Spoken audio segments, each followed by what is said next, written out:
Greetings everyone, my name is Ivona Banicek. I am a first-year PhD student on the CUMAD project of the Croatian Geological Survey. Since I recently started my research and am still learning the ropes, so to speak, in palynology, please do not expect a groundbreaking results reveal and be kind to my first attempt in sample preparation and qualitative analysis.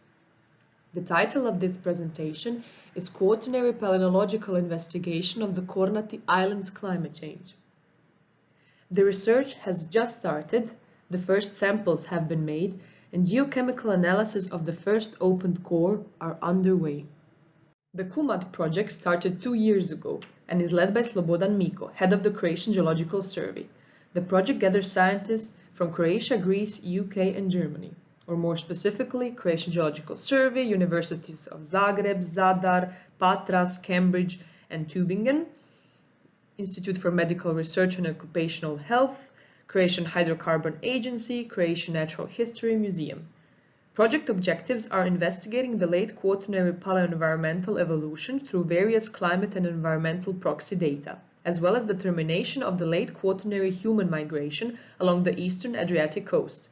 Project impact are considerable and entail the following: establishing a chronological framework of quaternary environmental changes, reconstruction of submerged paleo-landscapes, first high-resolution seismic study, first sediment cores of the area, and first ancient DNA analysis. Project methodology is listed here. As you can see, it is a plethora of interdisciplinary methods which will enable a better understanding of the paleo-landscapes and climate of the eastern Adriatic. One of the first methodologies applied were the geophysics in cooperation with the scientists from the University of Patras, Greece. They provided preliminary sea bottom scans that enabled pinpointing the coring locations. The pictures show the sampling methods of the September 2021 field campaign on the Kornati Islands: Van Veen grab of surface sea bottom sediments, gravity core and piston core. Project study areas encompass the submerged isolation basins in the Kornati Channel, Pirovac Bay and Telaščica Bay, mid-Adriatic Deep, where the Poseidon cores have been sampled, estuary of the Krka River, Lake Prokljan, and the Pleistocene deltaic plains of the Krka River on the Adriatic Shelf. As I previously mentioned, in September 2021, we went on a 7-day-long field excursion where we sampled the Kornati Channel isolation basin that hasn't been cored until now.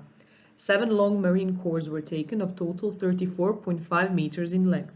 The longest core is 7.71 meter. 12 Van Veen grab samples were also collected, extracting surface marine sediment from the depths of 60 to 100 meters. A week ago, we opened the first Kornati core, Core 1A, total length of 2.99 meters. The core was inspected in detail, photographed, its magnetic susceptibility was measured, micropaleontological and palynological samples were taken.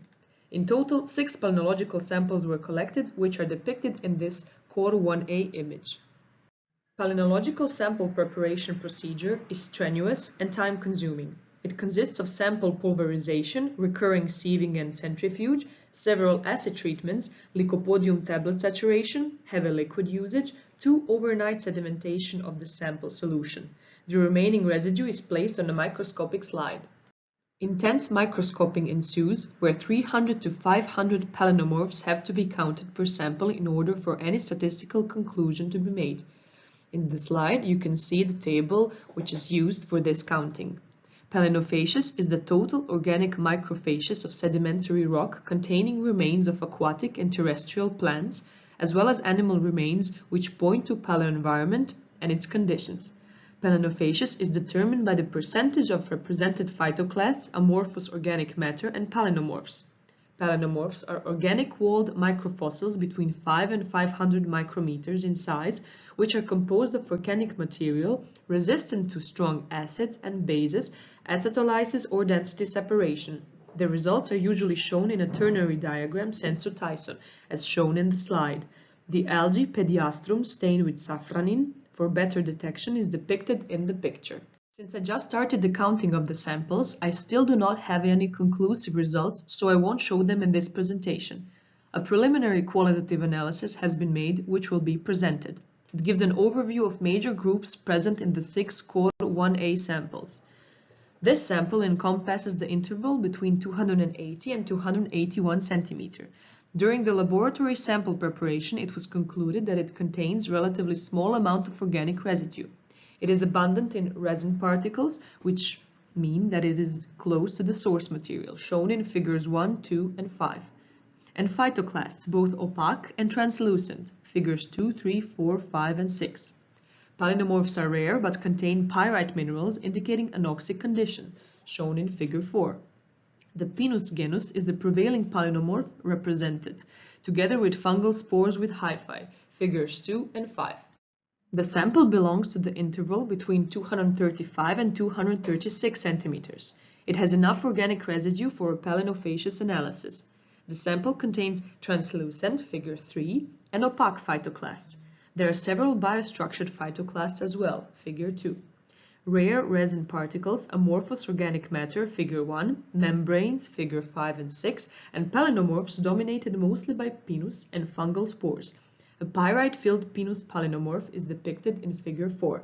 Fluorescent microscopy shown in the figure 6. The sample is examined through a barrier filter that absorbs the short wavelength light used for illumination and transmits the fluorescence, which is therefore seen as bright against a dark background. The sample encompasses the interval between 205 and 206 centimeters.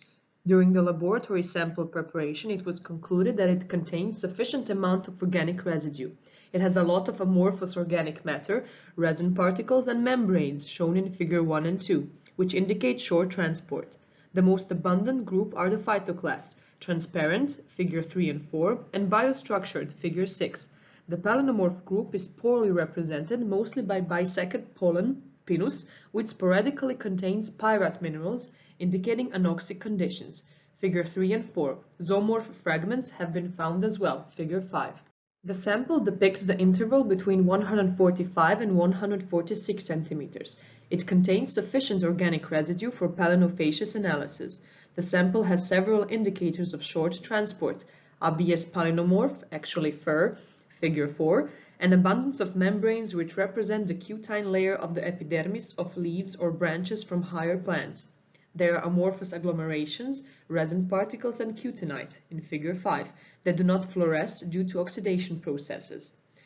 Amorphous organic matter with and without fluorescence mode is shown in figure 1 and 2, some kind of unidentified grass pollen in figure 3. The palynomorph group is rarely present, the most abundant group being transparent phytoclasts. This sample shows the interval between 65 and 66 centimeters. During the laboratory sample preparation, it was observed that it contained insufficient organic residue for palynofacious analysis.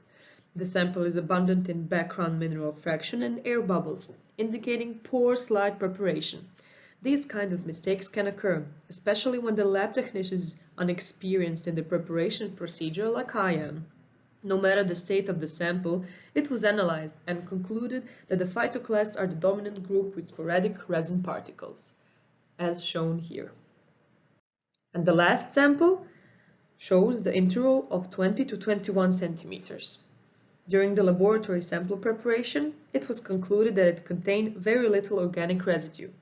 It is abundant in transparent lignocellulosic fragments, amorphous organic matter, dispersed cuticle phytoclasts that do not fluoresce, shown in figure 2. The sample also contains very few palynomorphs, opaque phytoclasts, and zoomorph fragments. Cyanobacteria have been found, which is depicted in figure 3, with an air bubble stuck inside. To conclude, the samples are a perfect starting point for a young researcher since they do not contain numerous palynomorphs, but are abundant in phytoclasts of various kinds and amorphous organic matter. I am looking forward to count them all. These are the scientists and researchers involved in the CUMAD project. I want to thank them all for their continuous diligence. Thank you kindly for your undivided attention. Are there any questions?